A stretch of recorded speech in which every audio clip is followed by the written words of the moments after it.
if I pull with this hand against this hand, you can see that it's going to be very hard for me to maintain complete neutrality across the syringe.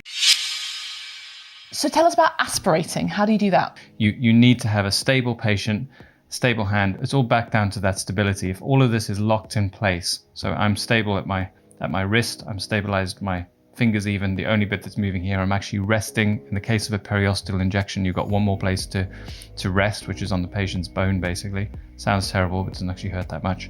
And then you aspirate. That, you can see that needle tip is not moving much at all. So that's a meaningful aspiration.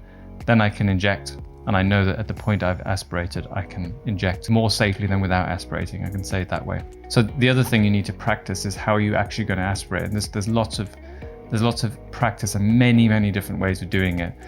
One of the key things I've taught this before in different videos is you need to find a way of aspirating that has a neutral vector across the syringe. And what I mean by that is if I pull with this hand against this hand, you can see that it's going to be very hard for me to maintain complete neutrality across the syringe because one hand is likely to be slightly stronger than the other and it will move the tip of the needle. So you want to find a way of doing it. The easiest way is with one hand, that if I'm pulling a thumb out from these fingers, the force that is opposing the thumb is the fingers, so that the net force is zero. I can't pull my hand apart. My thumb's not going to fly off in a different direction. So this is one way that you aspirate in a way that makes the net force across the syringe zero. So using the same hand is one way to do that.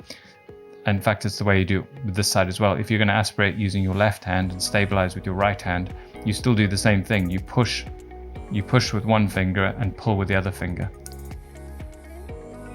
As soon as you do that, which is what most new injectors do, they do that, you've now got your stabilizing point is the middle of your body. It's really likely you're going to show some imperfections there and move position, and that's really frustrating. If you haven't got a good aspiration technique, the argument that it causes more trauma is probably true, which is why you need to understand aspiration technique first, which is all around the stability and the neutral vector across the syringe. That will give you control.